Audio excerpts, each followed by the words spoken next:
I'd like to go ahead and call the meeting to order. It's 5:30, Monday, November 23rd, and I would like to call the special board meeting for Seminole Public Schools to order, please. Roll call. Oh, sorry. I thought you already had it going. Kay Levy. Here. Jack Haydenhead. Here. Amy Colflazier. Here. Claudia Willis. Here. Mickey Upton. Here. Okay, we are item 3. We have a presenter coming for item 3, so I'm just going to move them out of order. Take item 4 first, if that is okay. Item 4, discussion and possible action to rescind the action to contract with OSSBA regarding the board's superintendent search process. I actually put this on the agenda because I feel that I'm not opposed to the OSSBA's search process. I think they have a fine program, and it is extremely beneficial for boards that are looking for a superintendent. That may be how the board chooses to go, and I'm only asking that we consider waiting until we get past these large decisions that we have to make, because choosing a superintendent for our district is so very important. But with the leadership we have on hand right now, we are in good hands, and the most pressing need is our high school situation. And it is so important that we focus all of our attention on that and give all the time needed to all the decision making, to meetings that we need to attend, to all the research we have to do. And if we get, we have so much to address and to deal with that I can't even imagine going over resumes right now and taking interviews in the midst of all of this right now. And I really, really, really ask that you guys, my fellow board members, that you let us get past these big decision items before we work on the selection of a permanent superintendent. And I'd like to make a motion that we rescind our previous action to contract with OSSBA regarding the superintendent search process at this time. I made my feelings known last week at the meeting about our focus should be the high school and the master plan. And again, OSSBA has a wonderful program. But at this time, I think our energy needs to go towards working that out, so I will second that. I'd like to also add that I feel that because we've been struggling. I mean, we've decided on an architect several times now. We've gone through this process, many of us together, and it's harder this time than ever, and it's far more pressing this time than ever. And I feel like once we've made it through this process together in unison, we will be that much more prepared to select, to hire our superintendent. And I think it's also important that, not only does they both need undivided attention. We have to put our priorities in order and address the most pressing issue. And Mr. Weldon is doing a fine job running our district, and we can continue with an interim superintendent. Strother's had one for 3 years, and we may not need one that long, and we can certainly, I'm not suggesting we put this off for a long time, but I just really hope that you all would consider this. My position, I'm not displeased with Mr. Weldon. If I were, I would be suggesting an agenda item to replace him with someone else from Barlow and Associates, and I've not once suggested that. We're always going to be grappling with important and big issues. There are always going to be things that we are trying to deal with, and to suggest that we postpone this until we deal with one crisis that could easily be followed by another crisis, I think is not the right thing to do. and perhaps could end up being short-sighted.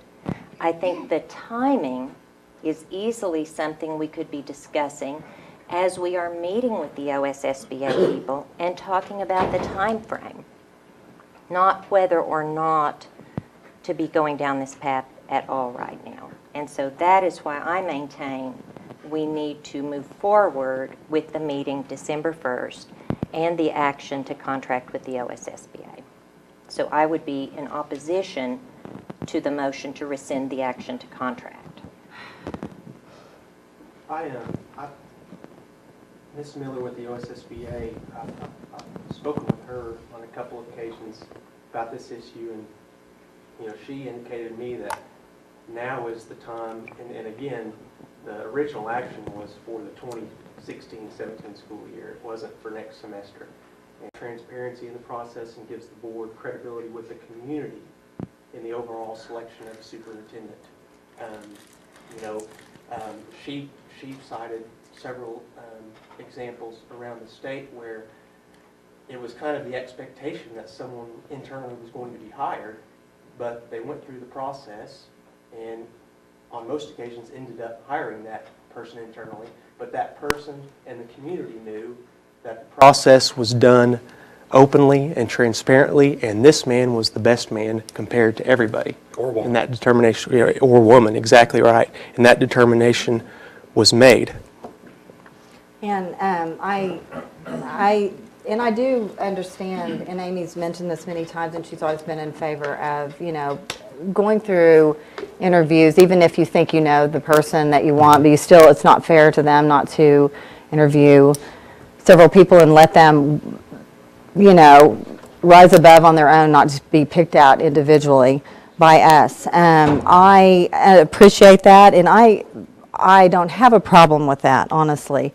What I do, though, want you to realize that originally the OSSBA likes to start the search process in August and September. By the time we start now, it will be January or February, which is not the ideal Ms. Miller time. told me Friday, though, that we're doing this, that we are ahead of the game, actually.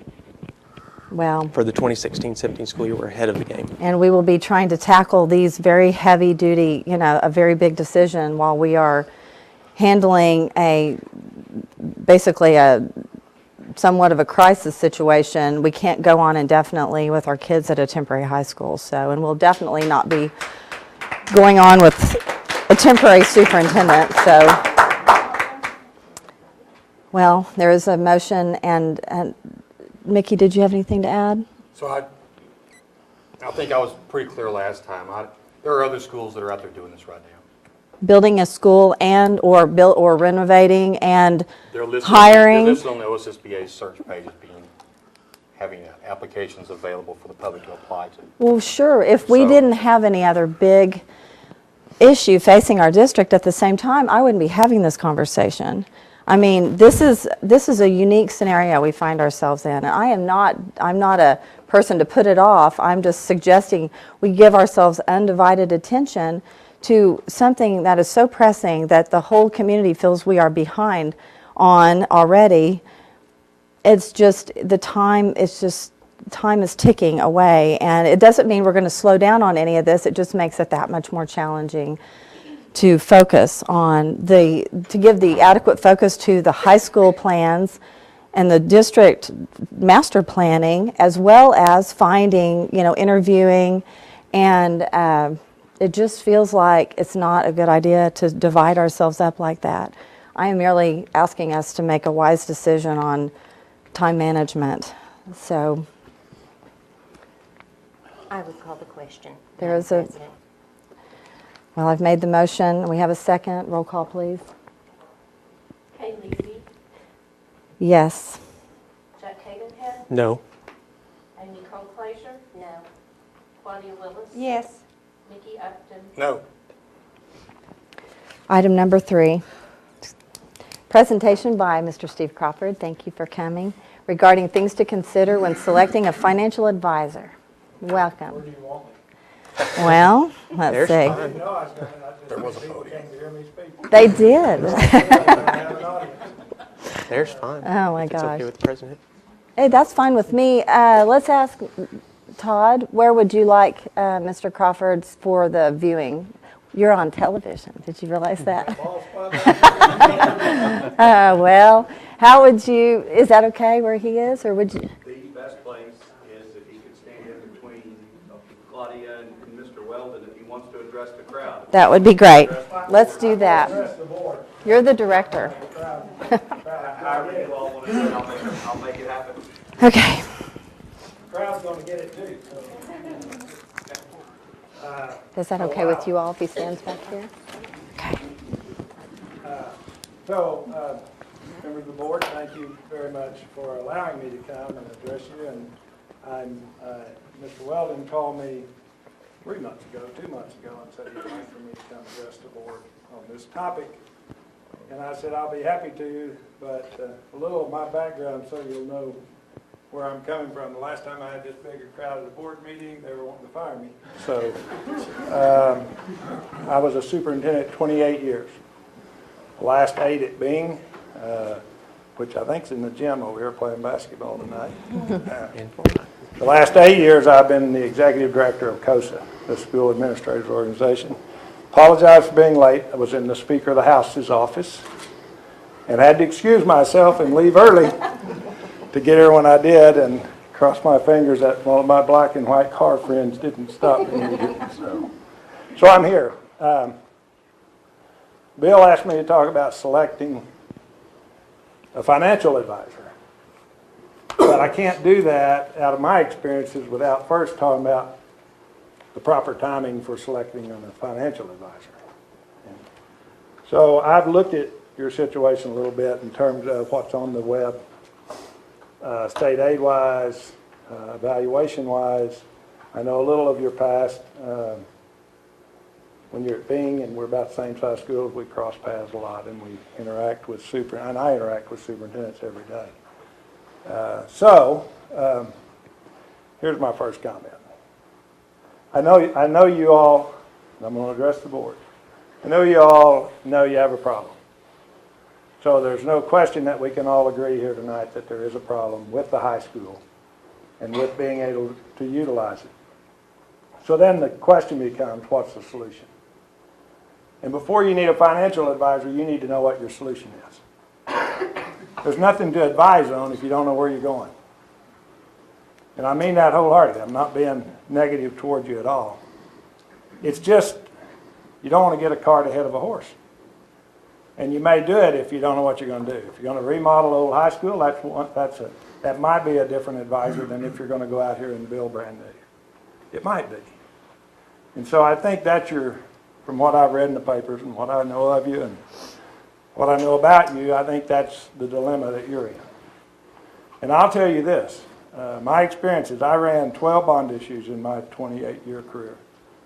I passed 9 and failed 3. I failed my first one by half a vote. I got 59.6% of the vote. One less no vote, one more yes vote, we pass. So I know that feeling.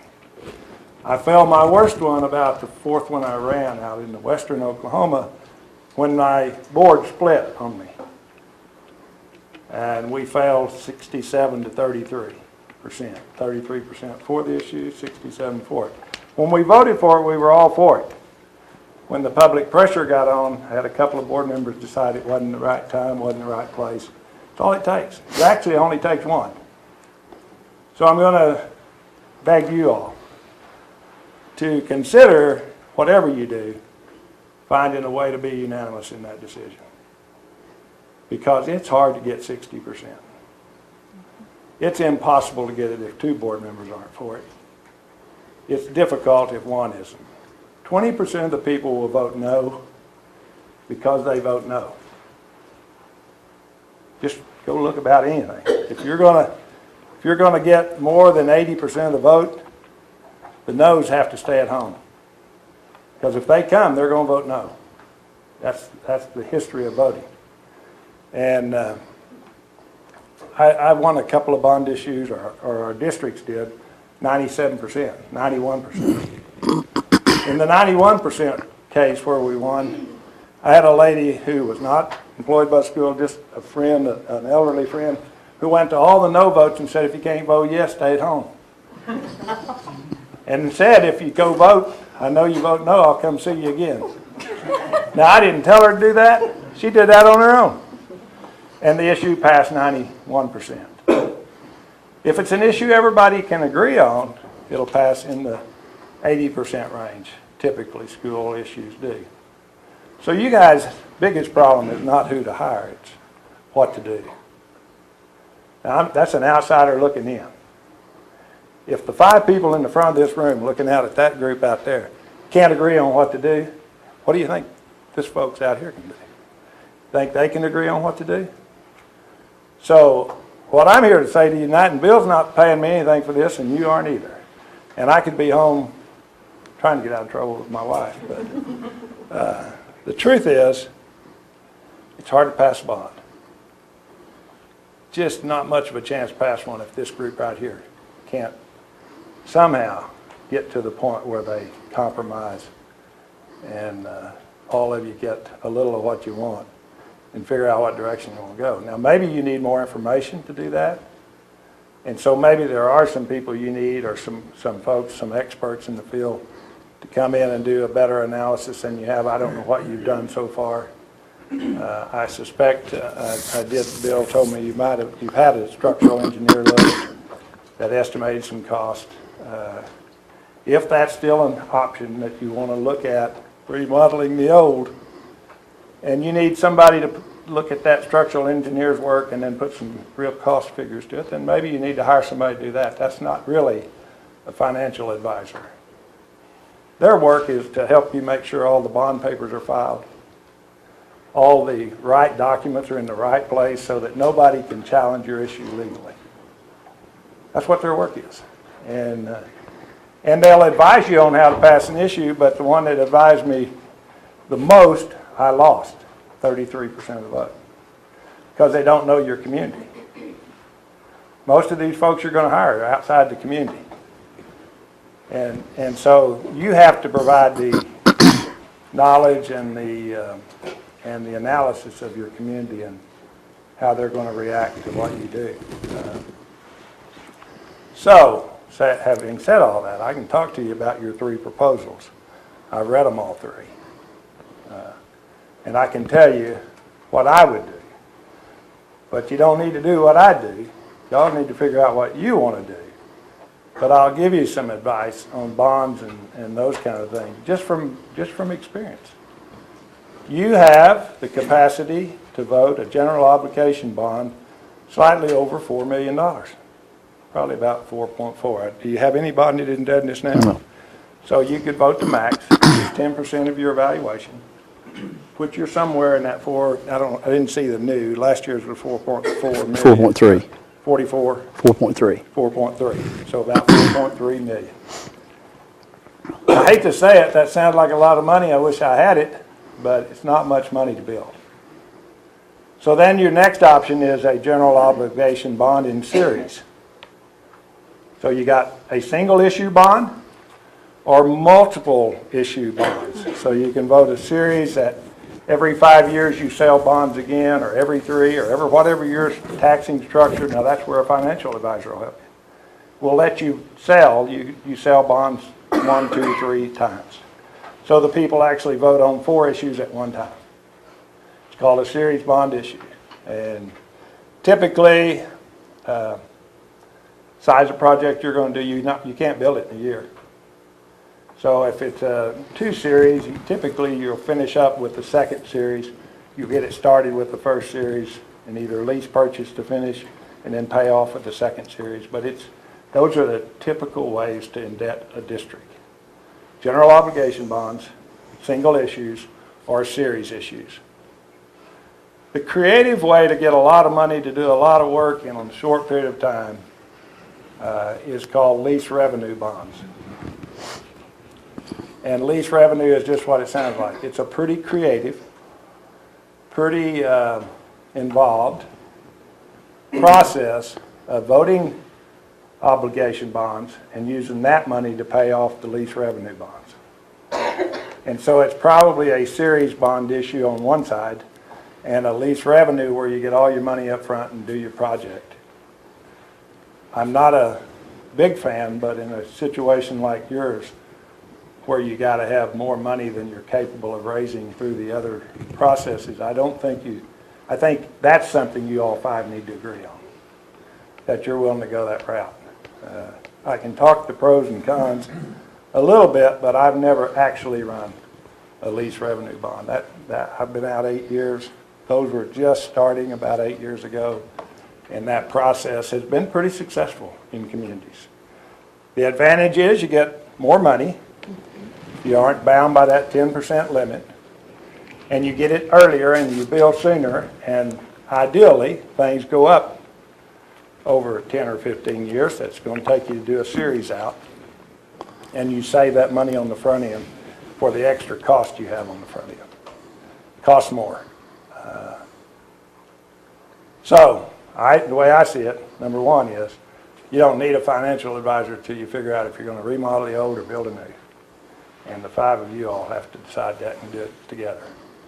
I just do not think you have a chance of convincing these folks and anybody else that you're right if you can't agree. So you don't think it would be, and I don't mean to interrupt. No, you're fine. I'm open. Do you think it would be helpful to us as a board in trying to figure out what we can afford to do to have a financial advisor be able to work with us in our specific numbers, much like you did with the 4.3 GO, but to say, if you're, for example, if we as a board were discussing this and saying that we did not want to use up all of our potential indebtedness, but we were looking for a creative way to be able to raise a certain amount of money, and to have that financial representative be able to say, well, this is a way you could do 10 million, this is a way you could do 15 million. It's possible, but what I'm saying, you can vote 4.3. 3 years later, you can probably vote another million, or maybe. Just play that out. You're not going to vote 4.3 every 3 years unless you're paying off every 3 years, and you won't be able to do that unless you want to really bump the tax level.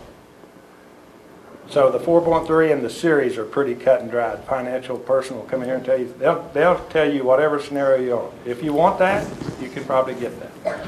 You might even get, for a small fee, get an analysis of what that looks like. Not hire them for the whole project, just get an analysis of those things. You might. There are some out that will do that. Matter of fact, one of your proposals has quite a few numbers in it. The lease revenue bond is a different animal. It's where do you want to go? How much money do you need for your project? And that'll dictate backwards. I'm a mathematician by trade. That's a backwards math problem. It tells you vote to 4.3, when you're going to need another payoff, when you're going to need, and how many of those series you're going to need to pay it off. So it's kind of a backwards math problem. I need $20 million. Well, to get 20, I got to vote 25 under the lease revenue. That sounds like a lot, $5 million in fees and interest and all.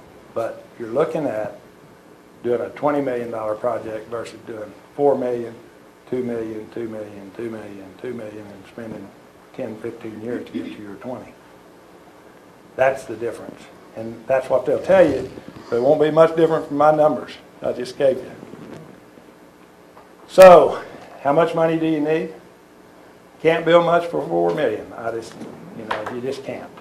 Not when it comes to a school, not with all the things you have to do. And so I don't think one general obligation bond helps you all very much. Just my personal opinion.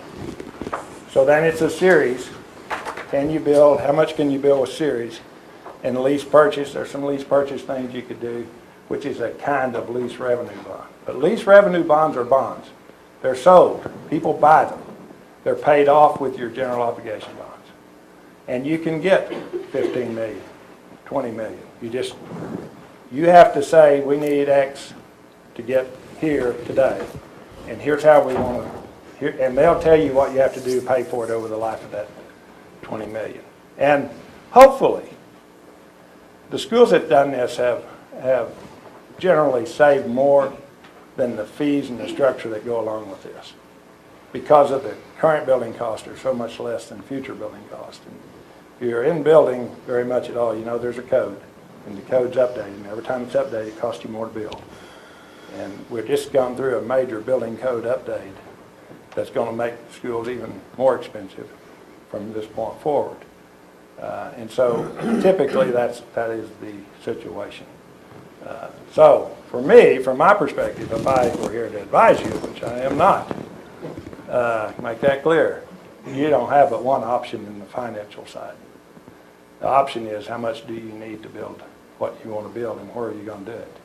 And are you going to spend money on an old facility and upgrade, or are you going to...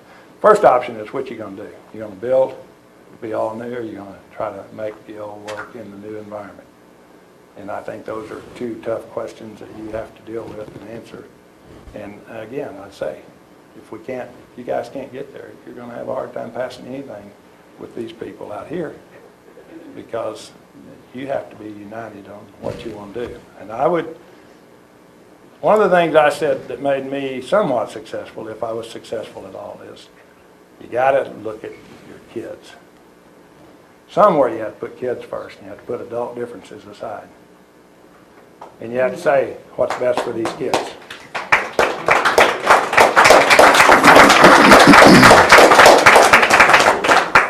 I will tell you, sometimes it wasn't my favorite thing to do in my 28 years. And I honestly have had 2 or 3 of these big crowds, so I'm not bothered by it. You got to do the right thing for kids at the end of the day here. And you got to figure out what that is, and you all 5 have to get to the same place. Or you have to do compromise. I said if you're married, you know what compromise is. If you've had children, you really know what compromise is. And most of you have children, or you wouldn't be engaged in this process. But there's a level of compromise has to take place. You need all the facts on the cost for both. And then you need to make a smart decision based on what's good for kids in Seminole. Not today and not tomorrow, but 15, 20 years down the road. Because it's really the kindergarten kid that's starting, that doesn't care right now, that will care 12 years from now.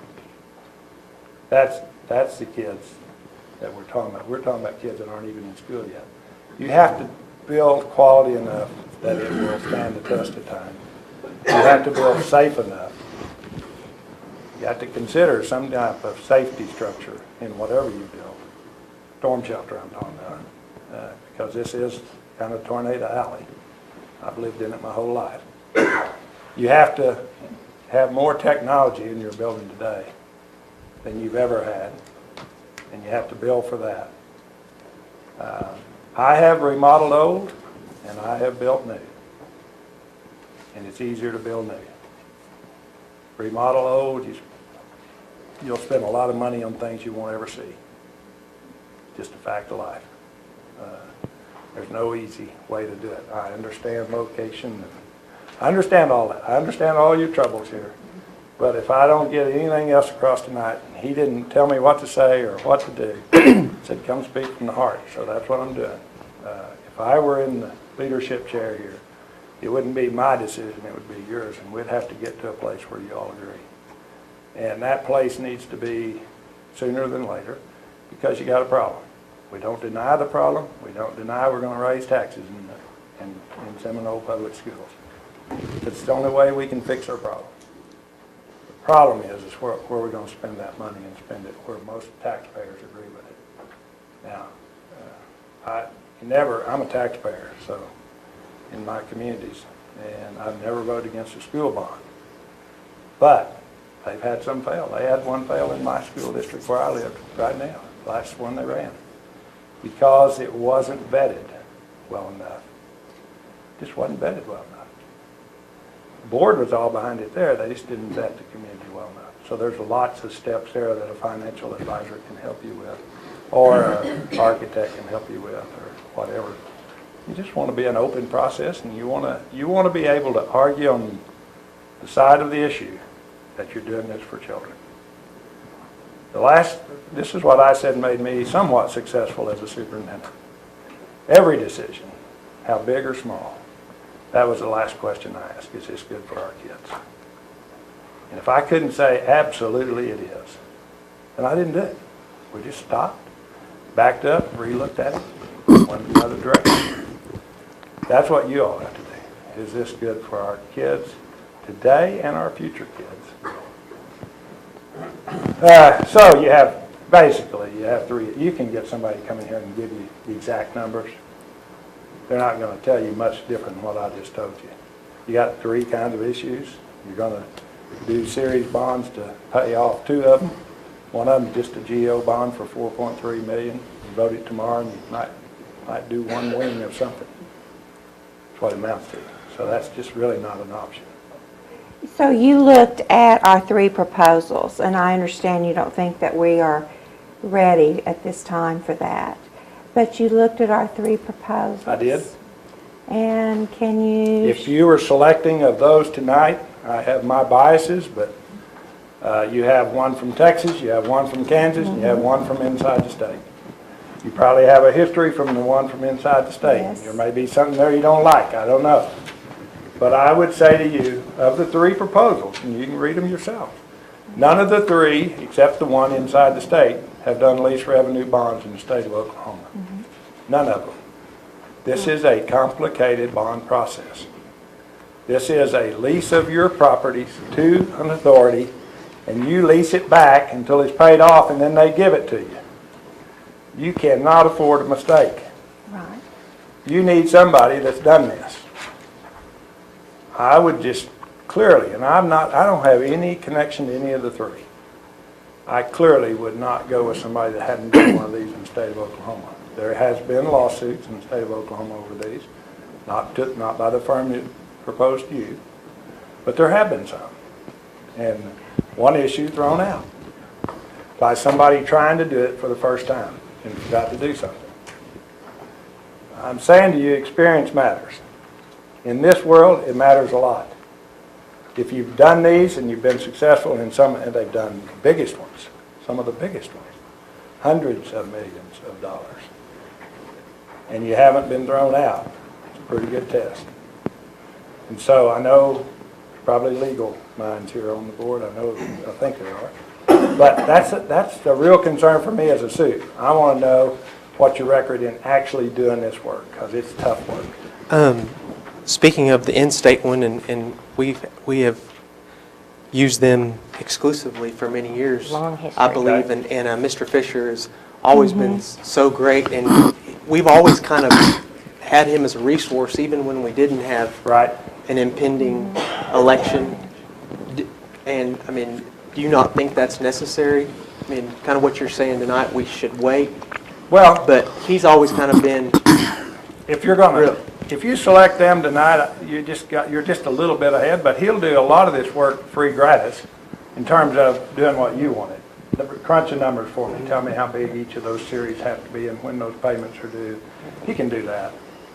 If there's no expectation of contract, but if you're going to use them for that purpose, then you may want to make that decision tonight. The other two companies may can do it, they just have no record of doing it. Now, they both look like they have highly qualified people. They both look like they've had experiences in municipal bonding, a great deal, or higher ed bonding, a great deal. Higher ed, I saw that. But none of those are lease revenue bonds. None of them are this animal that you're going to have to look at. And I'm saying this animal's complicated and requires some expertise and some. I would not have wanted to have been the first one in the state of Oklahoma to do it. But now that it's been done and successfully done several times and by more than one firm, I would say I can't go. I wouldn't recommend to go anywhere else if you're going to do this tonight, because I think you're getting as good advice as you can get. They also ran my bond issue and advised me on the one I lost 33%. That's not a reason for me not to use them. Sure. They didn't understand the community, and I didn't know I had two board members change their mind. If I had, we would have pulled the issue. That's how critical it is that my opening statements were. Y'all can't agree. You don't have much of a chance passing any issue. And you need a new school, either an old school renovated or a new school. You need one or the other, and you need it yesterday, not tomorrow. So, I mean, I can stand here and tell you that, and I can go home. You know, I don't have to deal with it. You all have to, and it's it's a real issue for everybody out here. They're all going to help you pay for it. They are, if they're patrons of your district. Because that's what we do. That's how we do it. I don't think you can do your project and do it very well for $10 million. You probably, in my opinion, just looking at the data that all three of them provided you, you're looking at least $15 million and maybe need 20. That's a decision the financial advisor can help you make. Where you draw the line, how far out you want to go, what do you want to do with it, and what do we get in return for that? And what are the consequences? That's right. That's great. I can tell you this, a high-quality facility makes educating your children a lot easier. You can do it in a low-quality facility. It just makes it a lot easier. Yes, sir. So you said lease revenue bonds is pretty much what everyone has been doing. I see a lot of bonds that have passed just recently in this last year. They're probably all doing that same thing. Not all, about half and half, I think. Most schools are still, a lot of schools are still doing just GO bonds, one issue, one single project, get it done, do another bond. That's the old method. When I started in this business, that's all there was. Okay. And then series bonds came along, and about a third of the people started, and I actually did 2 series bonds, where you voted 2 issues at the same time. You just got the money 4 years later or 5 years later from the second issue. So you didn't have to revote. So you saved the election costs, that's what it amounted to. And then this lease revenue bonds has come along in the last probably 10 years, but the last 5 been used by more schools than ever before. And a lot of the bigger schools have used it. I mean, Broken Arrow, Tulsa, those are Union, Edmond. Those are big schools that have voted large, very large issues on their taxpayers and been approved so that they could get the money initially and take care of major needs and move on and save the money over time. And I believe it'll do that. It'll cost you more to do it that way, but you'll save in construction costs and having your facilities in a more expedient manner than you would any other way. It'll save you money in the long run, I believe. That's debatable. You could throw that out. The fees are much higher on a lease revenue bond than they are on GO bond or series bond. They're still plenty high on those, but they are what they are. I serve on the Educational Trust in Pontotoc County. The jail trust. We built a new jail, renovated. Those are different kinds of bonds, but those were major issues, very controversial, had big meetings and big crowds. And I sat there where you're sitting in something I didn't know much about, the jail. I didn't want to see one, didn't want to be in one. So I understand, how difficult it is to do things that not everybody's in support of. If you went to Pontotoc County now, they'd all tell you that was the best thing we ever did. Tear down the old jail and build a new one, renovate the courthouse. But it was a $20 million issue.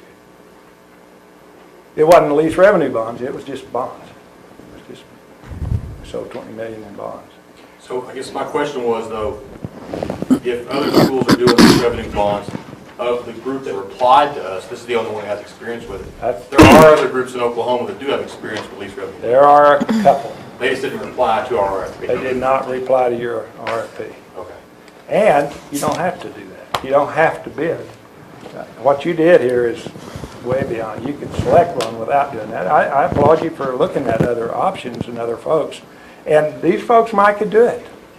If I were your advisor, I wouldn't want to take a chance on them missing a paper filed or missing something down the road and having to go back and explain why we don't get to build.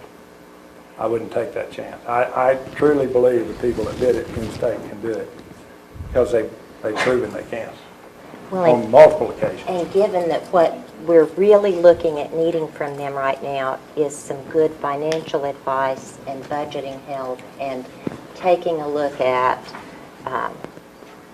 what this district could afford and how these things would need to be structured. I agree.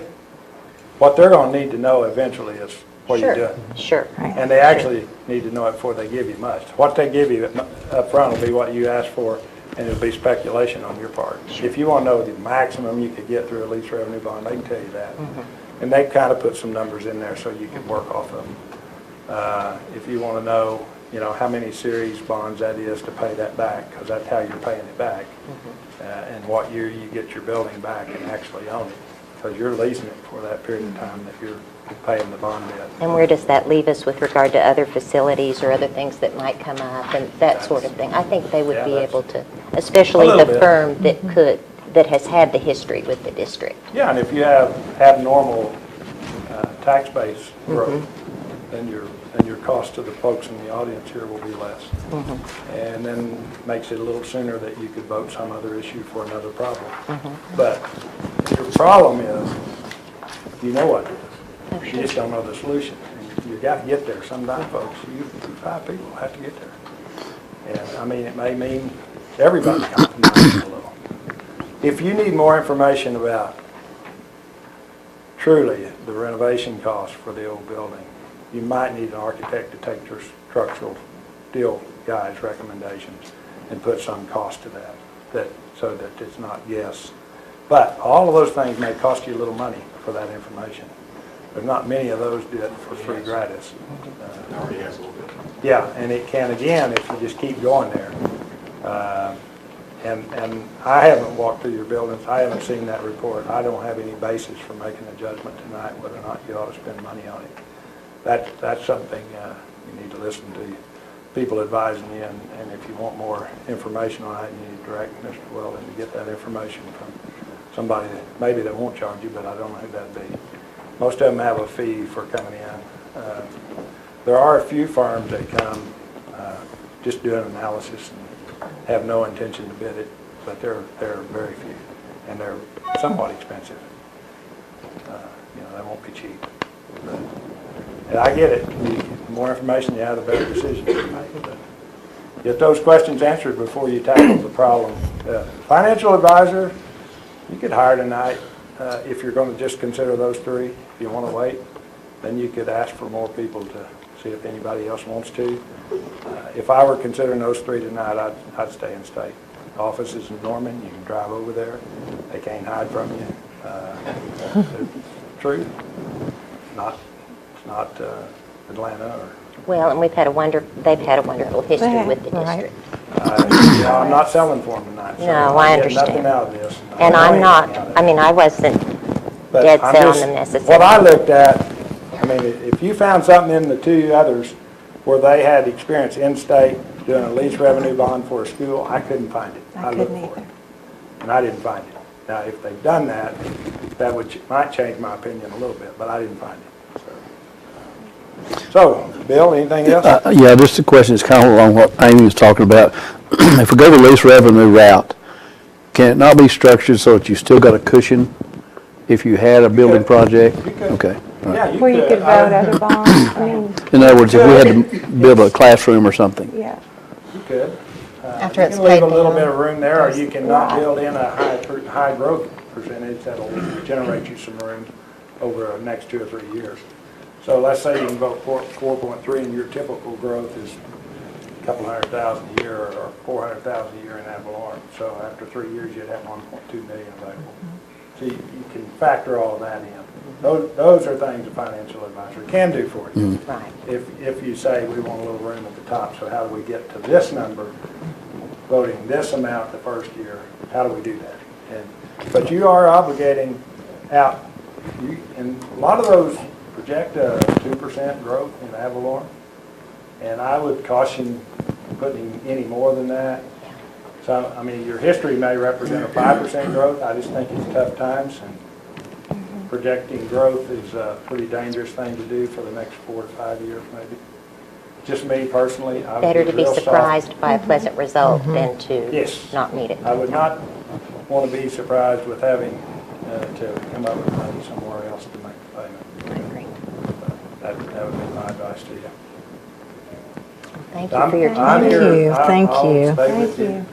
I appreciate I'll it. let somebody Love you out there, I don't care. I'm easy. I was in the Speaker of the House office this afternoon, and he was grilling me harder than y'all have.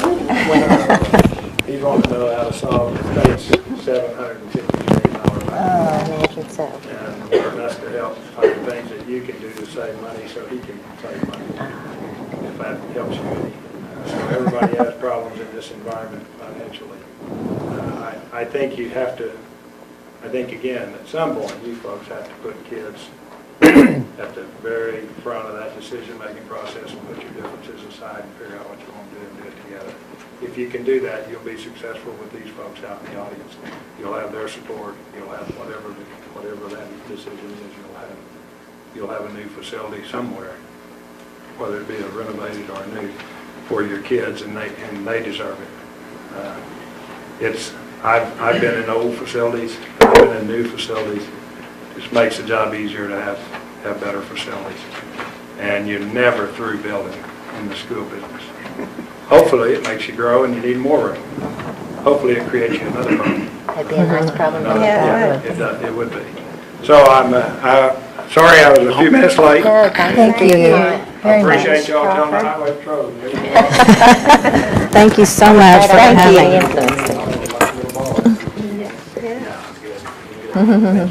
Thank you so much. Would you all be interested at all in moving item 7 up, since we just spoke about that, or do you want to leave it in order? Is there a preference? Since we did just speak about that, I have no problem taking item 7 out of order. That's What the would you- financial advisor, since we just, it's fresh, okay. We're going to move to item number 7, discussion and possible action to hire a financial advisor. You know, I really appreciated Mr. Crawford's comments. What I'm really looking for from a financial advisor right now is, of course, someone who could take us all the way through the process, but who could advise us early on what we have to work with budget-wise, how we could structure it responsibly, what some of our options are, how we could build something in there that would leave a little bit of cushion if there were problems at Wilson or elsewhere, but what we have to work with financially.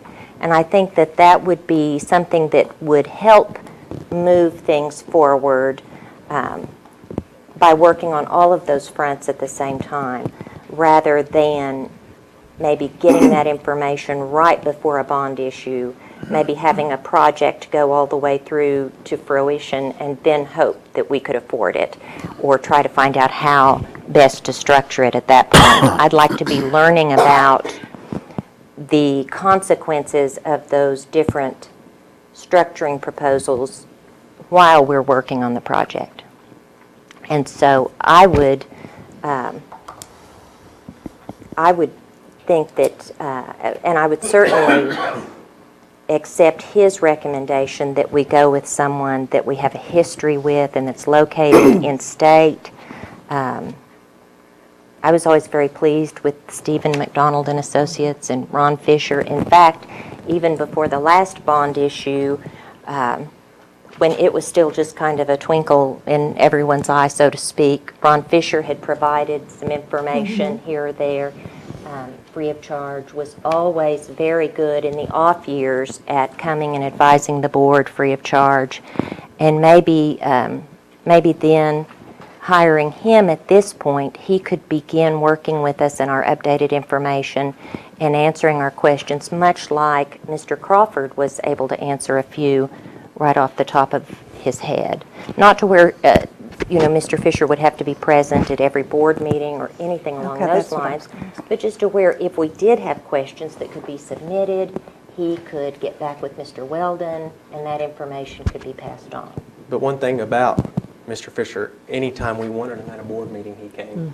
Yeah, Always. that distance from Norman to Seminole was not And I kind of put prohibitive. numbers to it, just of the 3 proposals.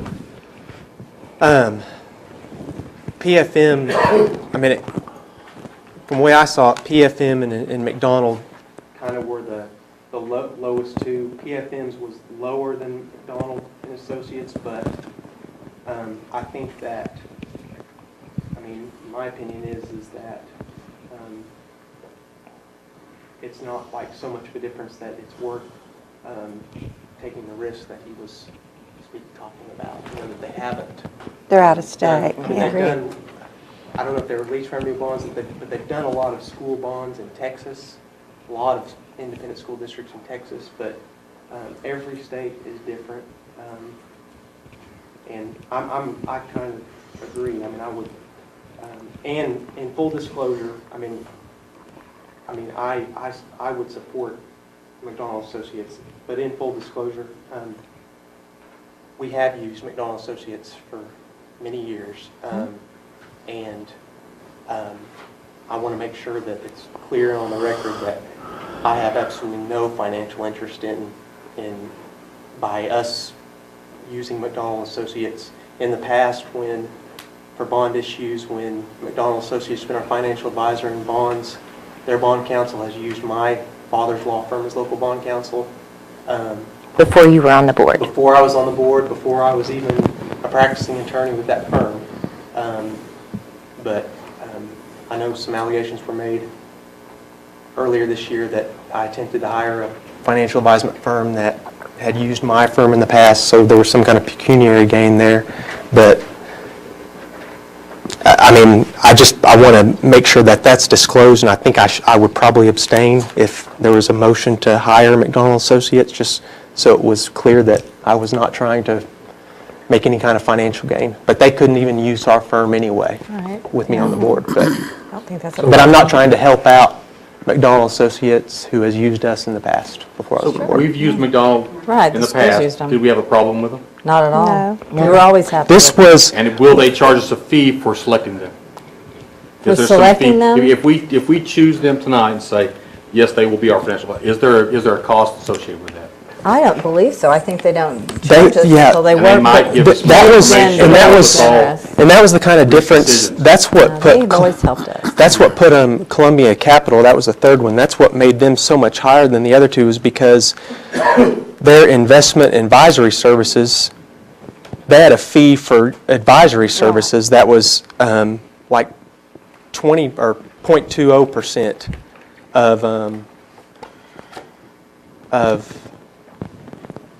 well, it was an initial fee of $7,500 annual minimum, and then each year, so like a 17-year bond issue, there's that advisory service fee for each year. And so that just added on to it, while their initial fee, the maximum was $45,000, but if you add the investment advisory services at $7,500 per year for 17 years, that's an additional $130,000. And PFM and McDonald, that's part of their included. whole fee. Yeah. So- And some of it depends if we do a series and each election, Yep. I mean, the cost is, that's factored into that too, whichever kind of general obligation or lease revenue bond, it changes that too. And I know that, I mean, we seriously have to consider the lease revenue bonds as a funding source. We were, And I've not understood, I'm not as comfortable with that as an option right now in terms of my own financial understanding.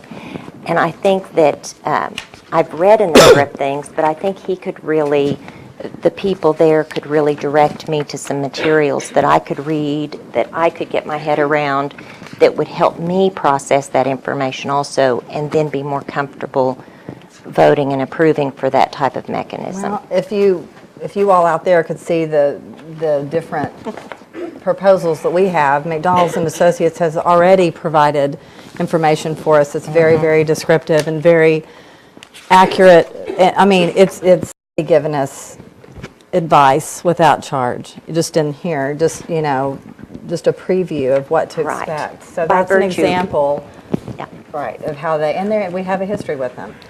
So I would entertain a motion, if anyone would like to make one. I would make a motion then that we hire Stephen McDonald and Associates as our financial advisor. I will second that. Roll call, please. Vicki Upton, Yes. Claudia Willis, Yes. Amy Cole-Frazier. Yes. Jack Cadenhead, Abstain. Kay Lee. Yes.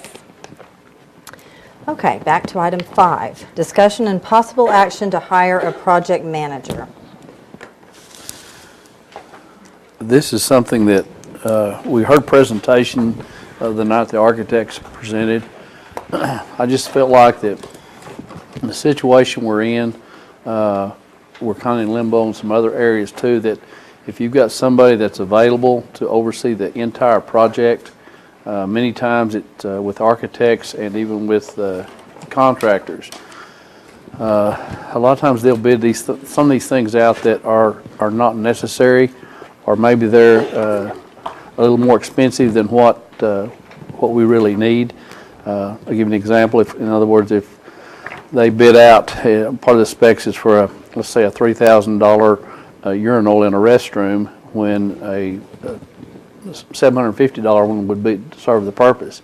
Sometimes they're buying, and we've gotten into that with some of the situation we're in right now, with replacing some of the things that have been put in some of the buildings. So a project manager oversees this whole thing, and the man that came to us, Reed Woods from Tulsa? yeah, he's out of Tulsa. I was trying Stonebridge. Stonebridge. Stonebridge. I guess one thing that impressed me was he had a $13 million project in the city, and they brought in under budget, on time, $3 million under budget. Now that impressed me. They do a lot of work for a major foundation that's in the United States.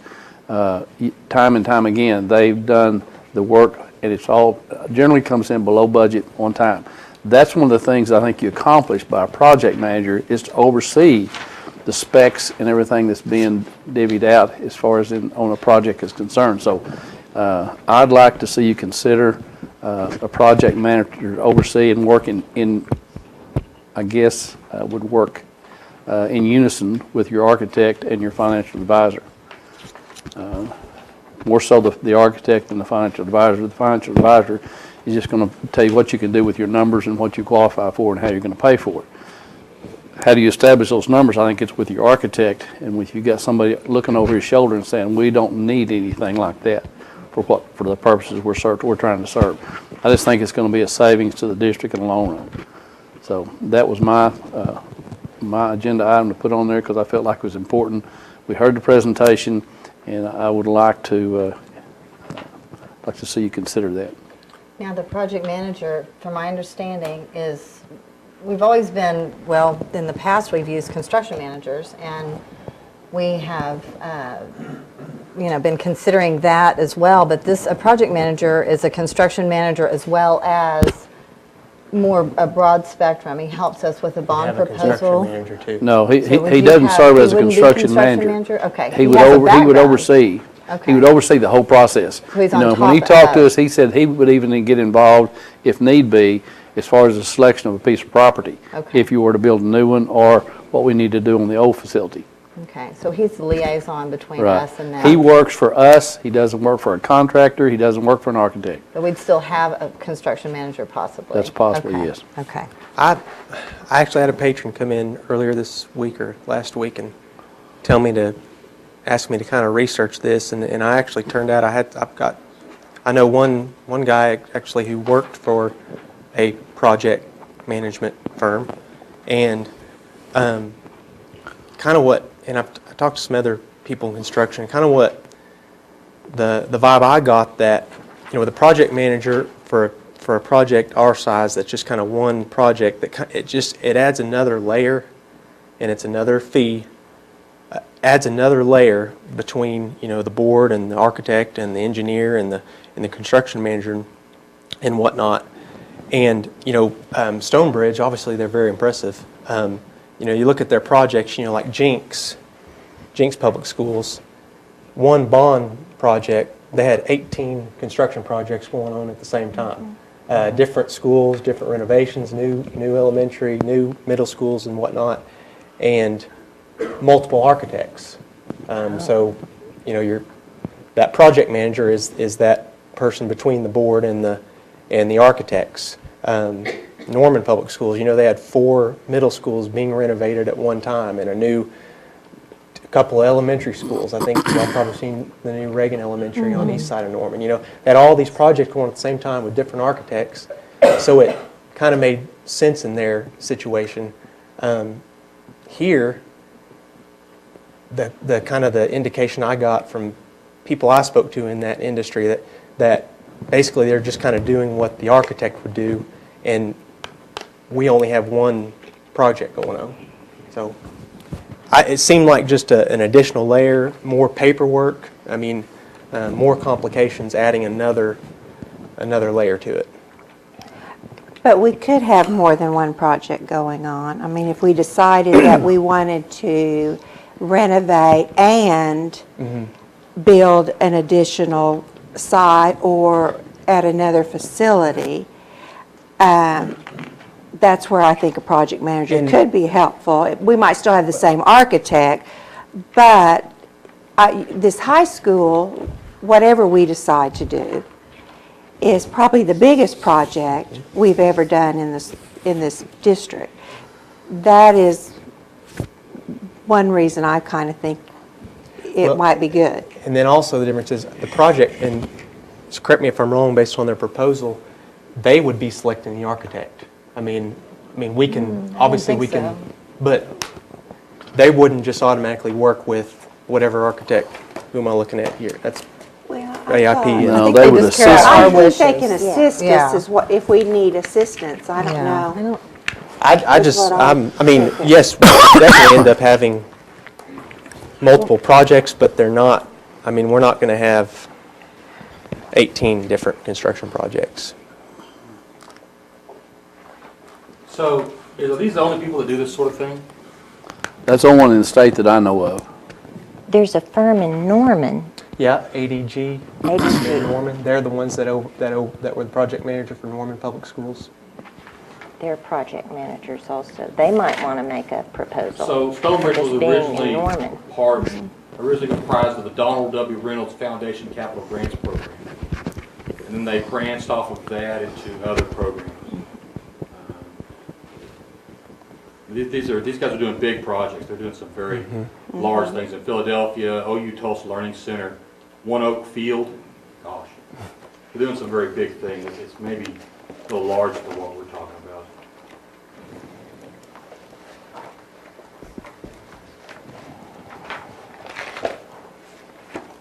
Who was the other one again, you said? ADG, I think. ADG. ADG out of Norman. Norman.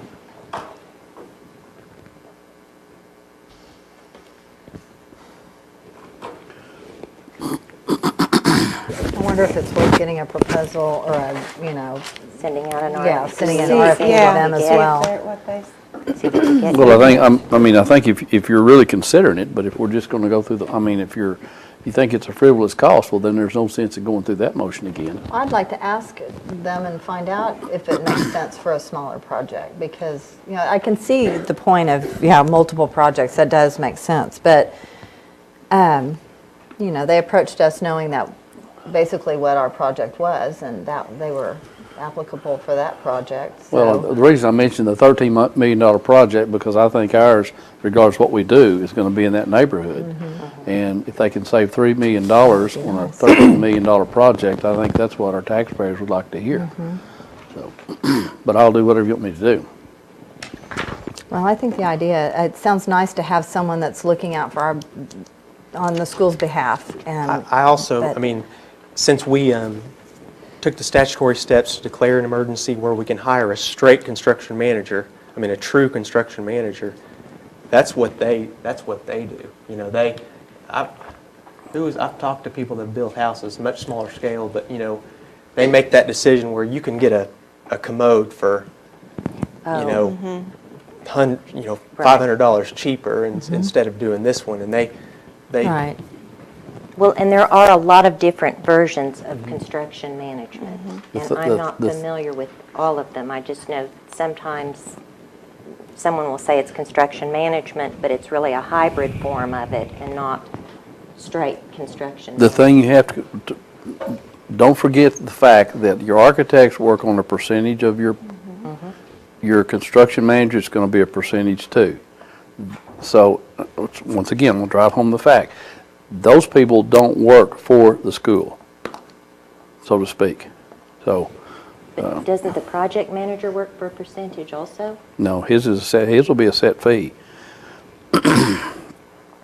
But because on an architect or on a construction manager, when you start doing your change orders, their fees go up. Oh, yeah. Yeah, they talked a lot about it. Yeah, change Short orders yeah, was that's why very you- interesting. And I think with Change I think with a orders at all project manager, costs. Yeah. those would be minimized. Right. That's So, where but I cost can- runs up. Like I said, if you want to send out RFPs for any additional ones, I'll be glad to do it.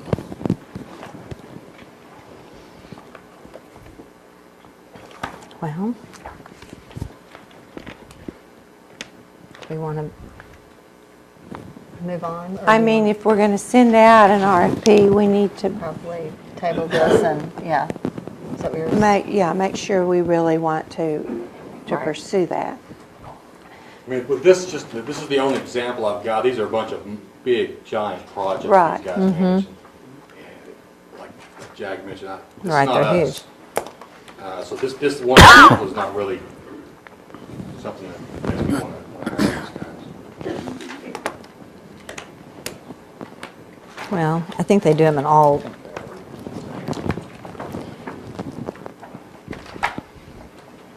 I think Mr. Woods understood the size and scope of our project, but if you all are interested in contacting ADG, I mean, is there any interest in talking to them, or? I'd be interested in hearing what they said, but. I just think with like a district our size, a project our size, just adding another layer to it, I don't think it's really, I don't see the value in it. But And.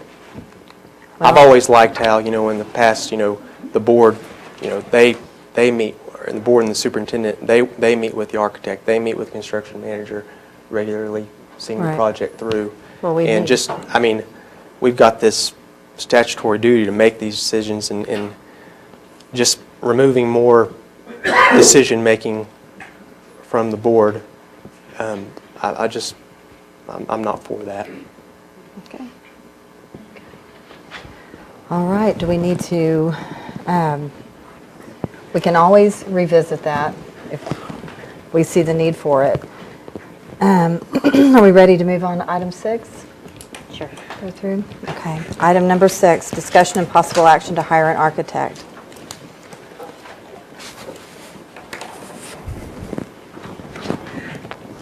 This is challenging, I can honestly tell you.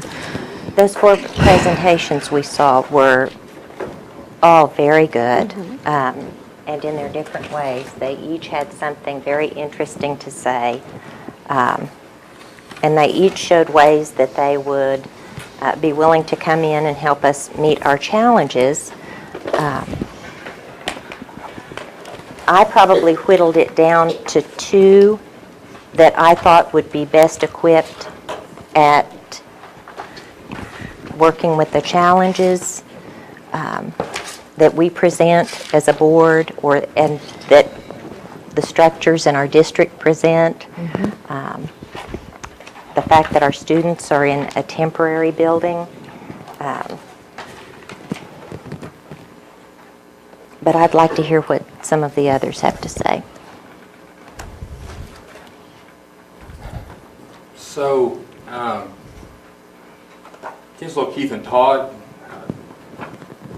they've done a lot of work with Jinx, Sand Springs, Oklahoma State, Tulsa, University of Oklahoma, Union, a lot of large projects, Freshman Academy up there. They seemed a little large for us, to be honest with you.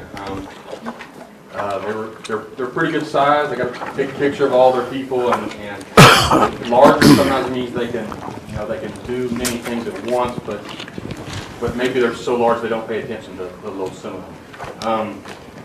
So they were okay, but I laid them aside. I looked at Tri-Arch as well, just the opposite. They're very small.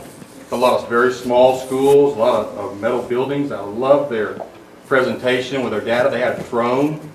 They flew over our high school. That's pretty cool, a drone.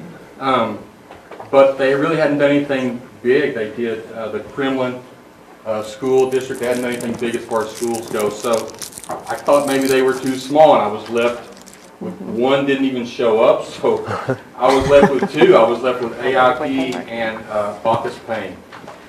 So that was kind of where that led me.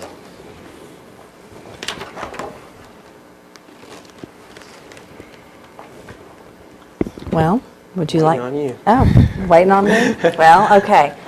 After the presentations that night, just right off the bat, I was very impressed with Bacchus Payne. They're very relationship oriented. They're good communicators.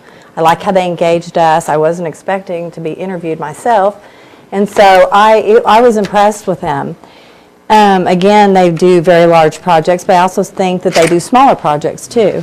And I think they're open to all sorts of options, and they appeared they seemed to me just to be extremely creative people, which they have to be, being architects, but I felt like they would engage the community, which is vital, and I feel like we need to establish consensus. My second favorite was Triarch. I mean, I really thought, I was blown away at the level of the degree, what am I trying to say? I was blown away by Preparation. the preparation. That's what I'm trying to say. Thank you. They went over and above the call of duty in research and presentation and doing a video for us. And I know it seemed a little flashy compared to everybody else, but they were working really hard. I mean, they're low men on the totem pole. They're the little guys in town. They're competing with these very reputable companies. But I also noticed where the construction managers have worked with them on big projects, and they have a great pasture bond program, which blew me away, free of charge. And the one thing that I was kind of confused, not confused, but wishing I'd asked another question in all of these questions that we submitted, was a lot of them said there's no charge until you pass your bond. And we know that to be true typically. But we need a lot of help from them prior to that, not just in the marketing of the bond issue, but in the decision making.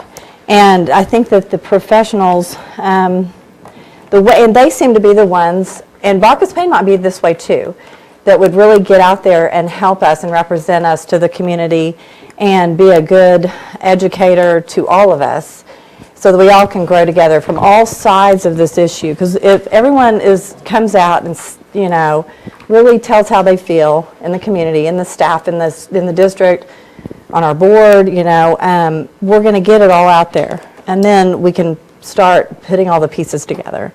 And I think that it's going to take some professionals to help us with that. That's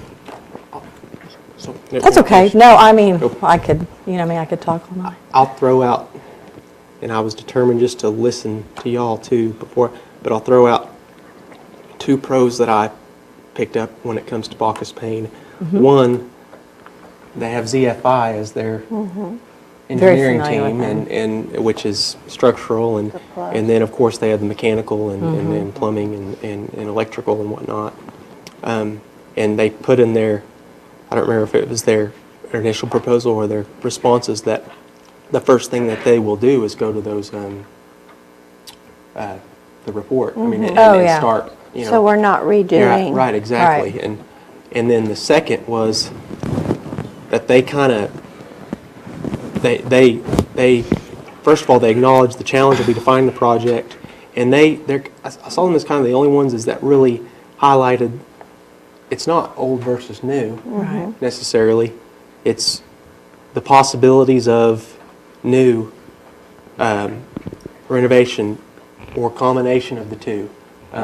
And kind of like what Mr. Crawford was saying, get your information for all options, figure out what the costs are, and then you make your decision. And it seems like the first thing that they will do is what he is suggesting. Decide what you want first. Well, I agreed with you on the ZFI. I thought that was a huge plus on Bacchus Payne. I liked when they came and presented, I love the questions they asked us. They made us think, and they talked about focus groups and getting the different factions, teachers, students, parents, community members involved in the process. I love that they said they practice relational architecture, and when you read through where they answered all of our questions, and then when we interviewed them, I think that's very true by what they ask of us. I think they have a lot of experience in both areas, new and renovation. And they were probably my number one group that I looked at as far as architects. Tri-Arch is wonderful. And at first, I was really excited about them, and I still think they answered these well.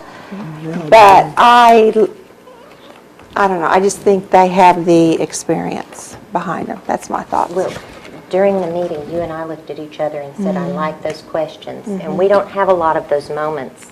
No, we haven't. Where we look at each other and are saying the same thing during the board meetings. Yeah, we did. And we even answered a few of the questions the same way. And what I really liked about Bacchus and Payne was that, and I can't speak for you all, but I didn't feel handled. I didn't feel like I was being pacified with these questions or just treated a certain way or being told what they thought I wanted to hear. And so when they talked about going out into the community and talking to people, I thought these would be people we could trust to go talk to patrons and teachers and students and not have our patrons, teachers, and students feel like they were insulted or feel like they just had lip service. The opportunity, go ahead and share, okay, you've had your moment, now let's move on. They really seem to practice that interaction and make it meaningful. The follow-up questions show that they listened to the answers to the first few questions and managed to weave those in to the next questions. It's just there's something very genuine about them. And I found myself wondering, well, how would that translate into success on a difficult or challenging project? And not just as architects, but as creative people looking for a creative solution to a big challenge. And then I learned that they were the ones that had worked on the OU School of Architecture, which was a situation in which those students were in temporary housing, not housing, but a temporary school environment. They were in the old Hobby Lobby building. The students were upset. They didn't like where they were. They didn't feel like they'd been listened to. The professors were upset. The administrators were upset. And those architects could have come in and said, we're just here to please the president of the university and the trustees, the ones that make sure our checks clear. But they didn't. They held all of those focus groups and made sure that they were meaningful. They took the input and worked, as you could say, worked their magic and managed to come up with something that made everyone happy and is a beautiful solution. And so not that I want to put that on anyone's shoulders or say that our job now gets to shift to someone else's and it's no longer our responsibility, but the idea that those gentlemen were able to convey to us a certain willingness to take that on and a desire to get to know the people of this community, and not just through what we would tell them about you all, but really wanting to spend time with you all and get to know your concerns as well. I thought that was very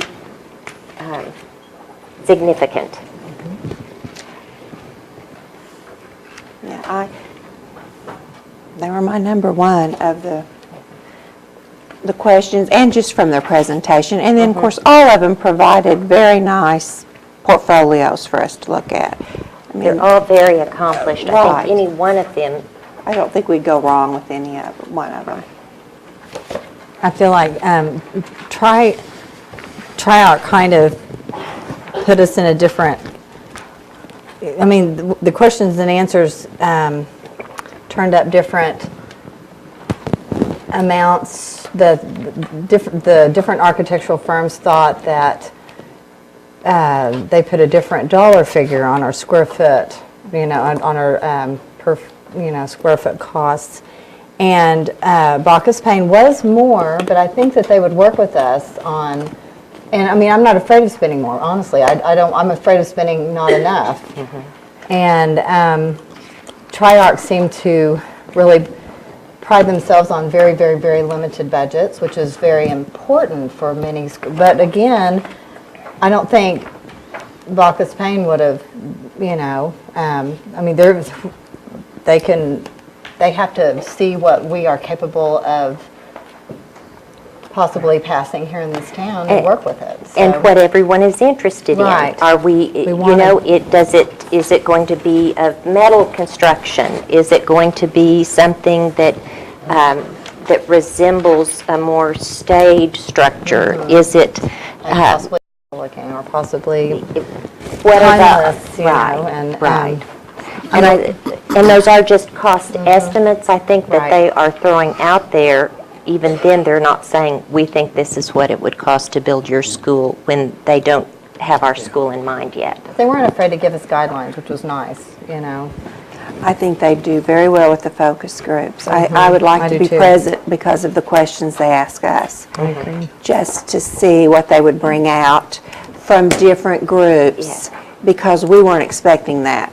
Oh, totally not expecting that. We weren't. And not made uncomfortable. Maybe just for 1 minute I was thinking, oh, I wonder where this is going. But it was very organic, and it just, and they were in good faith, and it really, because at first I was thinking, what, they're not presenting something? But it was really a more meaningful conversation. The first thing I thought was, well, if the school doesn't hire them, I might hire them for my own home. That's what I thought. And that right there is a clue, that's who I'd want to work with, but of course that's personal, but I definitely was impressed. Well, I would, and this is nothing against any of the others that presented, I found myself thinking, I wish, that we had things for all of them to be doing, but I would make a motion that we hire Bacchus and Payne to be our architect. I'll second that. I will, they weren't mentioned, AIP, I loved AIP. I mean, I'm impressed with their work too. I just want to get them a mention. Kudos. They did beautiful work. They did. They did. And they were very personally connected. They sat down and talked and did a lot of that also, and I'm sure they do great work too. Again, this is not against any of the firms that presented. We were Except for very the ones that lucky. didn't show up. Right. Let's get that on. That's right. And we hope it's not because of a car accident. We hope they're not still out there surfing. Oh, gosh. Okay, there's a motion and a second on the table to hire Bacchus Payne as our architectural firm. Roll call, please. Amy Cole-Clasher. Yes. Jack Cadenhead. Yes. Claudia Willis. Yes. Kay Levy. Yes. Vicki Upton. Yes. Okay. Item 8, discussion and possible action to set parameters for the architect and financial advisor to consult with the district. Jack, that was your item. What do you mean exactly? Well, I think, it would be unfair to just, we haven't it'd be unfair to just kind of set them off with just, well, we hired you. Like, go have fun. Yeah. We need a master plan. Yeah. Right. I think, the main point is we want their assistance, and the first thing we want their help is development of our district master plan. And as to financial advisor, we've known Mr. Fisher for years. We don't need to set parameters for them. No, but I would suggest that we come up with some parameters for the architect Right. that we do want them to develop, to assist with the development of a master plan, recognizing that the priority in all of this is the design and development of a high school. And that we would want them to look at high school facilities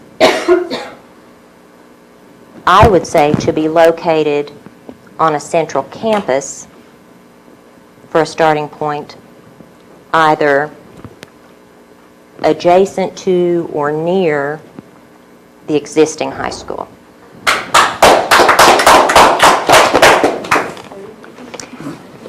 I'd also want them to make a recommendation for the continued use of the existing high school. So your idea of parameters is actually making the recommendation of the direction we're going. Well, a High direction school. for them to start. Okay. I mean, I think, not just a nearby or adjacent, but attached to the existing facility. I mean, look at our entire campus here. I mean, look at, not just the existing high school, but I mean, mindful of, we have a middle school here. We have significant amount of property across from the gymnasium. If a gym is going to be included, where would that gym go? I mean, not just. I mean, I had one resident talk to me months ago about building a new high school on the existing practice field, and I mean, that's part of the campus. I mean, I don't see that as feasible, but I am not an expert. That's why I think it's important that we have these experts here, like an architect. See about, what the possibilities are, what the different possibilities are with the existing building, adding on to the existing building, raising part of the existing building, building a standalone building nearby. Building new on the central campus. Yeah, whatever, but the parameters being within our existing campus. And to me, I mean, I hated that we vacated the old high school. I hated that had to occur, but, let's use it as an opportunity to, if it can be done, to continue using it for whatever purpose, fixing what needs to be fixed. Because, for me, I've got a problem with, if we're just going to abandon it and leave it vacant when we have an early childhood center right next door, we have a middle school here, football stadium here. I'm not for that. I mean, I remember in Ada when Valley View moved, and that building just sat there. That old building just sat there. It was just a complete eyesore, and it just was unsafe to even, I mean, for kids to be around it. So I want to, those are the kind of parameters I would like to see. Well, I'd like to see the parameters opened up to all possibilities. I'm not opposed to the parameters of the central campus, but I'd like to see us consider all the possibilities, the pros and the cons from the architect. That's how I feel. Because they talk a lot about that in their materials. Well, and I think that having them start with a central campus idea,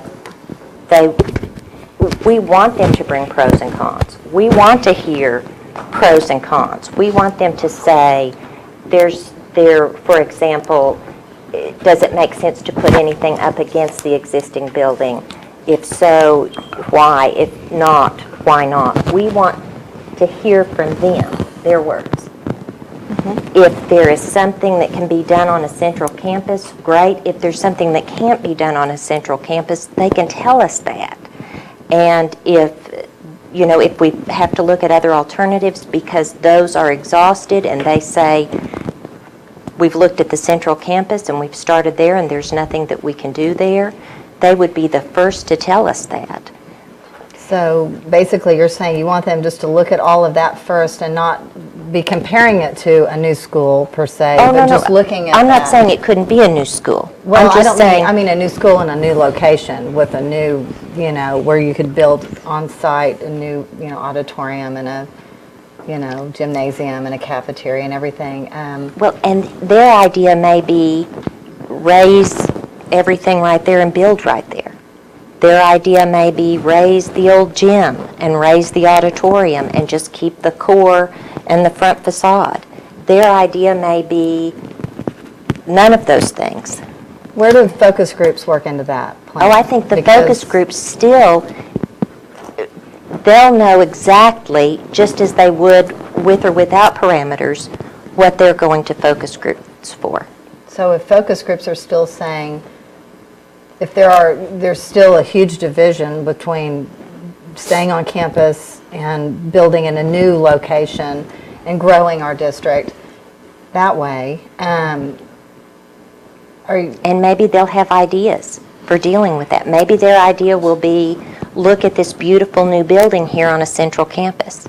Maybe their idea will be, we keep hearing this and we've got to address it. well, I basically assumed that we would be looking at the central campus idea, but I assumed we'd be looking at all the options, not just one set. I was curious what the parameters exactly meant in that agenda item, but I don't think it's fair to leave out when we have heard so many people speak about their desires and concerns about the high school, and not just community business owners, but parents and staff. And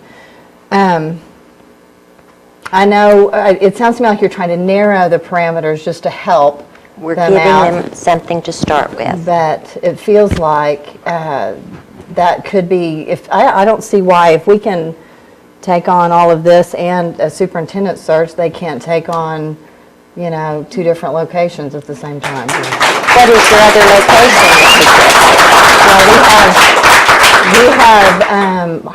There are options. There are other pieces of land around town. There's land around the college. We have to think outside of the box. What is this other site that you said, a second location you'd want them to take on? I would be interested in them looking at the possibility of any of the land. We can't limit ourselves just because we don't know where the land is right now, because we've had a lot of, we own the land where obviously this is school property and that's a logical place. Harvey Road is school property. That's still a logical place. There's other, if those don't work, I think that's where you pull in focus groups too. And I am not trying to be divisive here at all. I'm really, truly trying to figure out how to incorporate all the ideas, not just say, okay, well, we tried that plan with the first bond election. Let's try this plan this time. I think that we need to see exactly what our community will wrap our minds, what they will embrace. And I realize that we have to.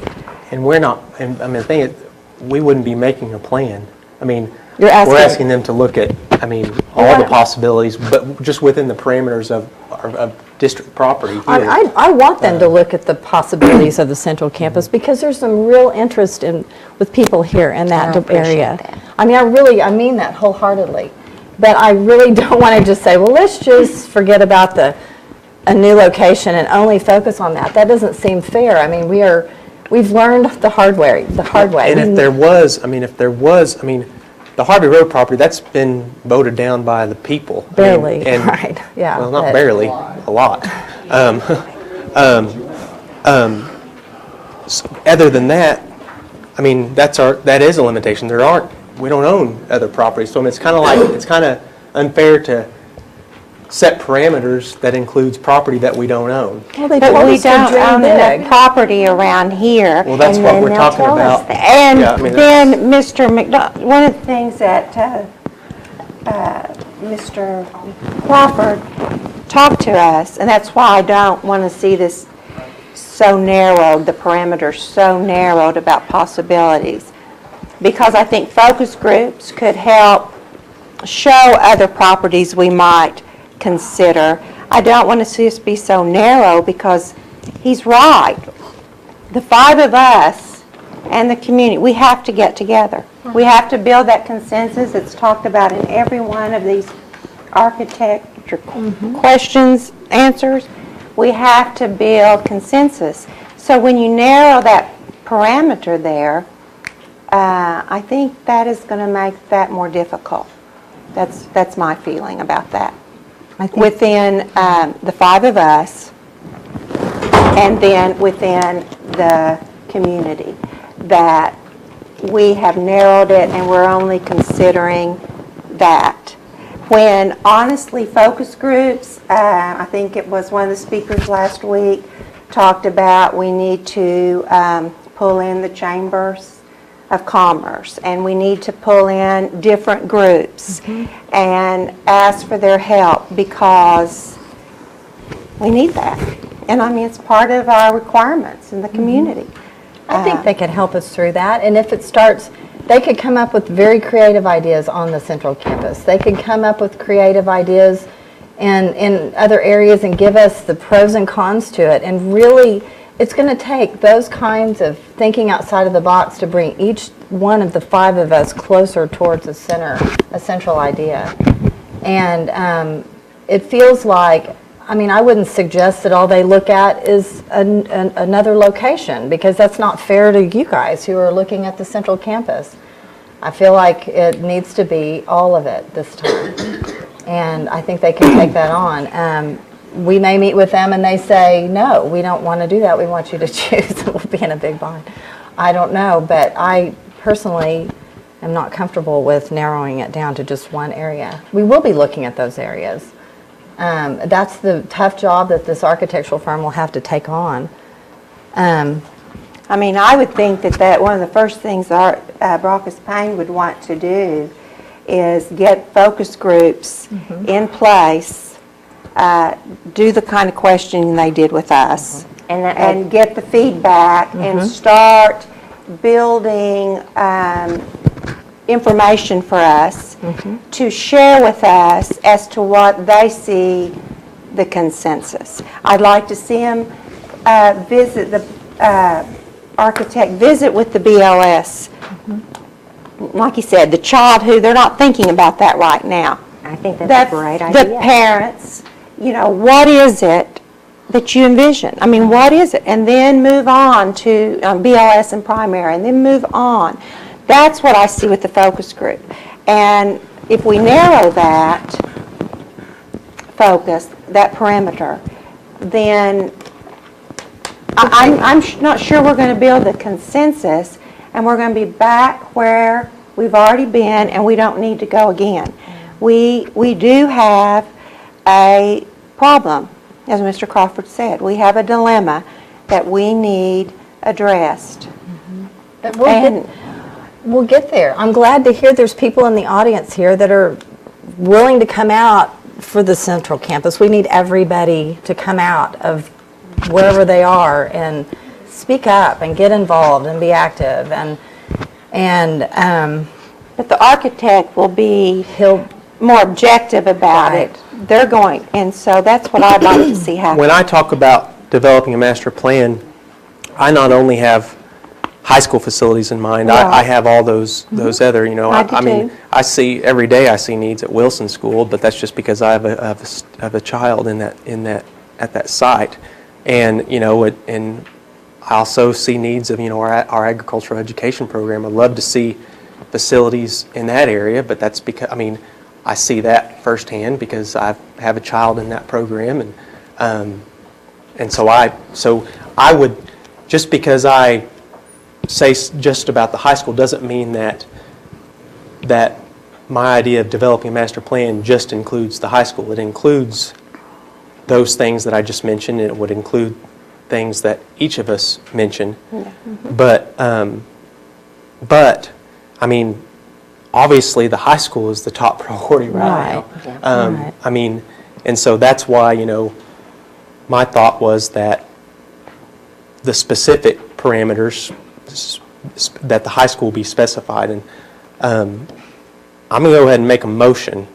I'm making a motion that we set parameters for the architect, to wit, develop a master plan for the district, including new high school facilities on the central campus, attached to or nearby the existing high school, and recommendations as to future use of the existing high school.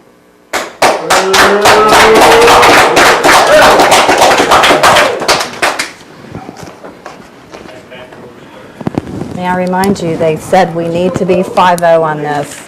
That is so ultimately important. And that's why, to me, it was so important. It's so important that we're getting an architect in place. And why don't we? Okay. Hey guys. Guys, hey. Okay. I need to call this to order. Call this to order, please. Thank you.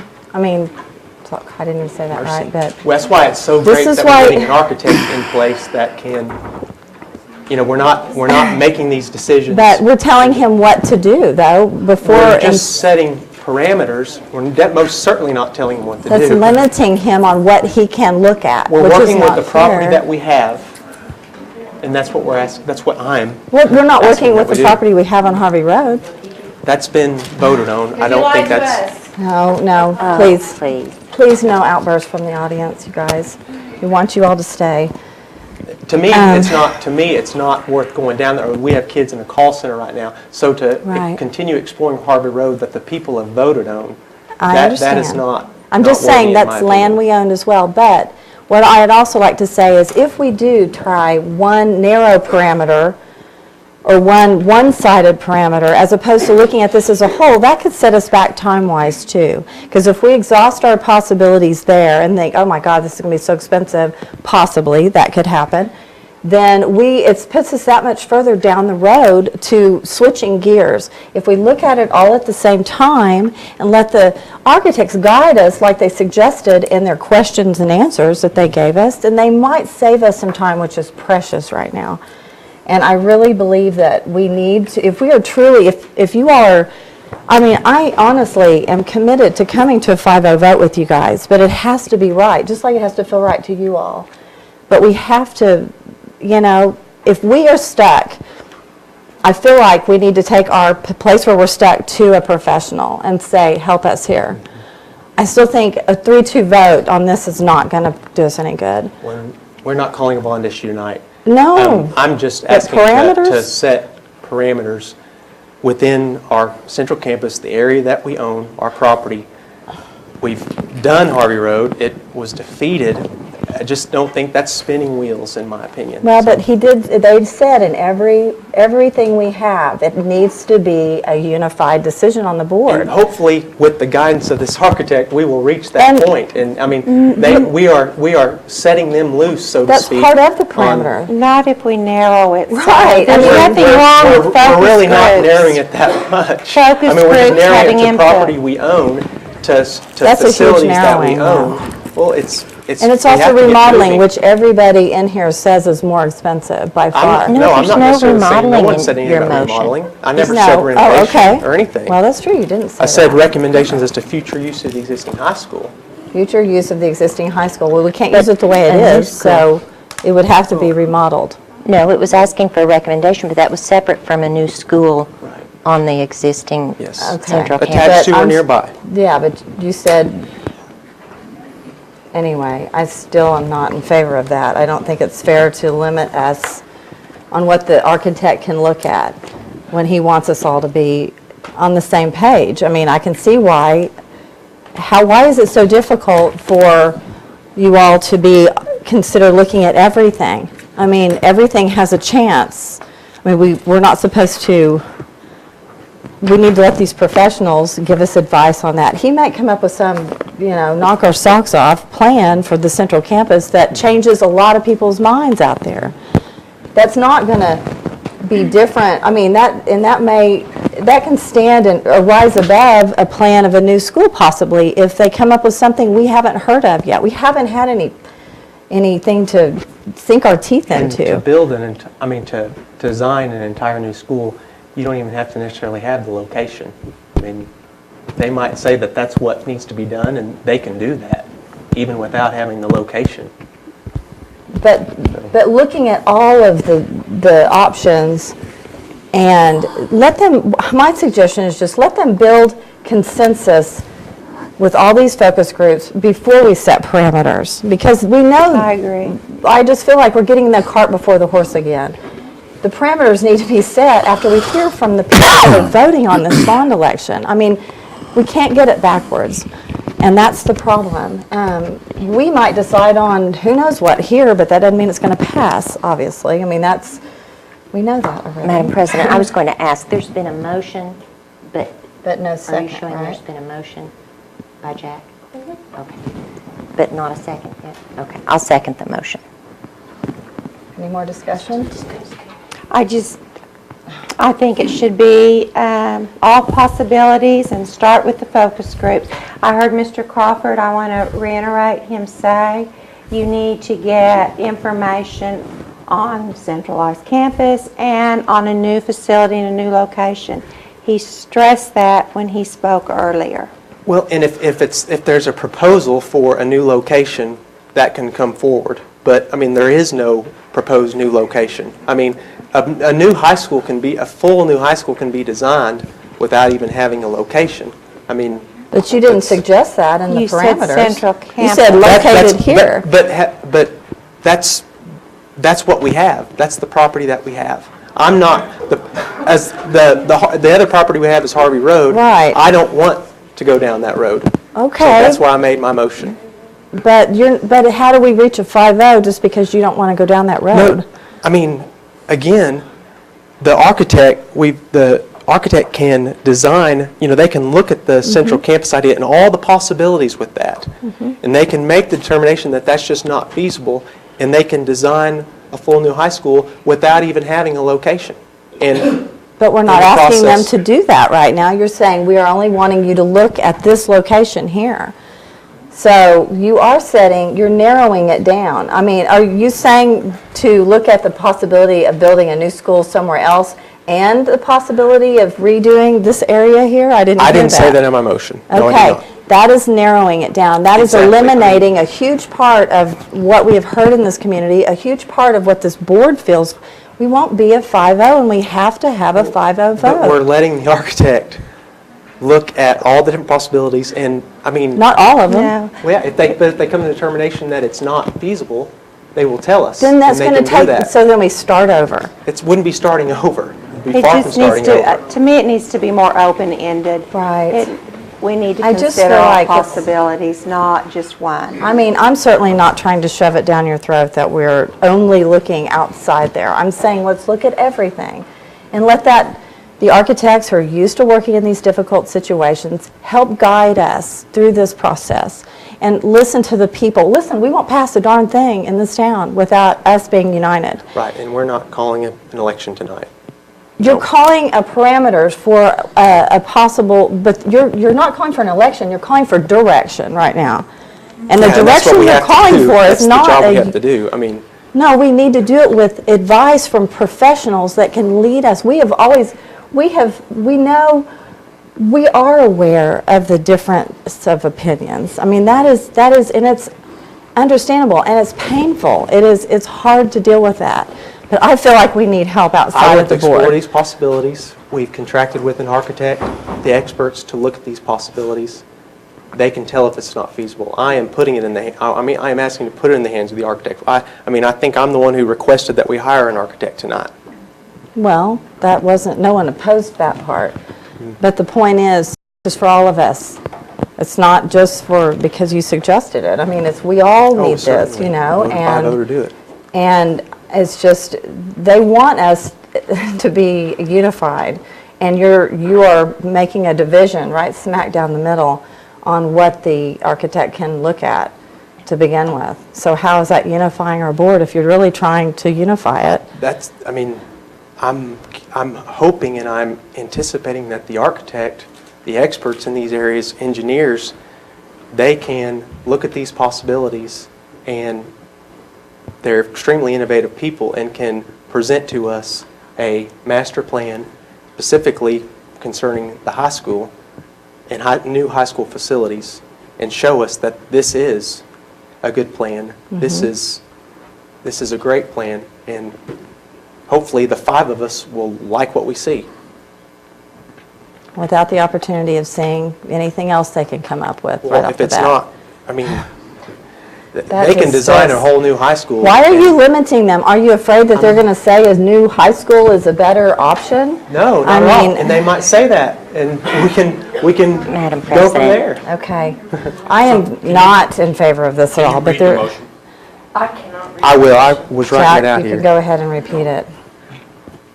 Set parameters for the architect as follows. Develop a master plan for the district, including new high school facilities on the central campus attached to or nearby the existing high school and recommendations as to future use of the existing high school.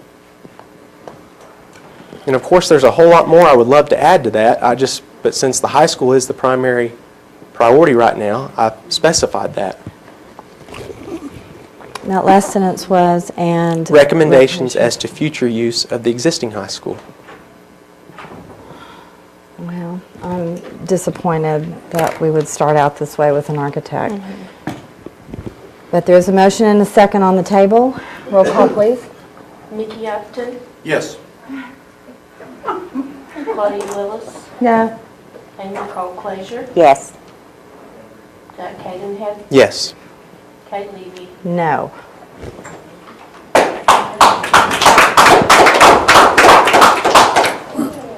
Item number 9, discussion and possible action to hire a construction manager. I added this, but I think this should wait.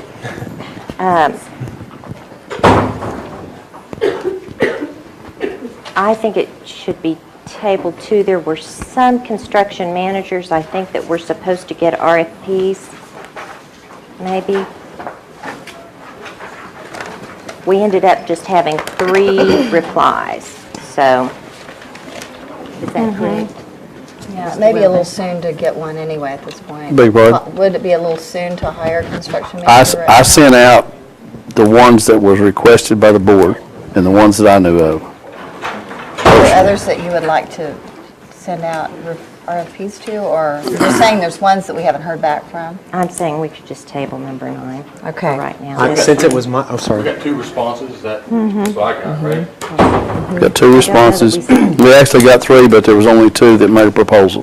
One didn't have, right now they have more work than they could do. Okay. Since it was my item, I'll make the motion to table it. Okay, do we have a second?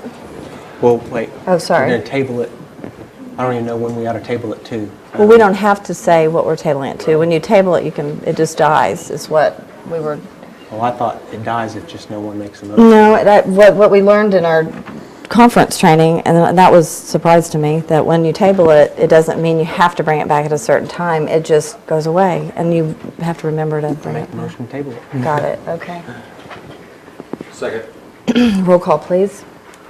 Amy Cole Frazier, Yes. Jack Cadenhead, Yes. Claudia Willis, Yes. Mickey Upton, Yes. Kate Levy. Yes.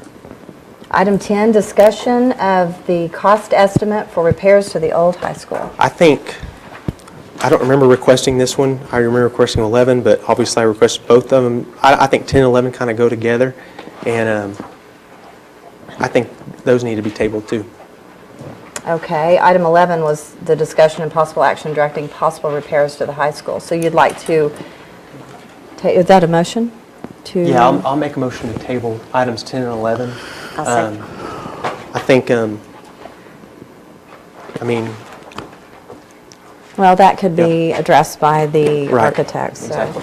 Okay. You second that, Amy? I seconded that. Okay, roll call, please. Claudia Willis. Yes. Kate Levy. Yes. Mickey Upton, Yes. Jack Cadenhead. Yes. Amy Cole Frazier. Yes. Is there a motion to adjourn? So moved. I'll second that. Roll call, please. Mickey Upton,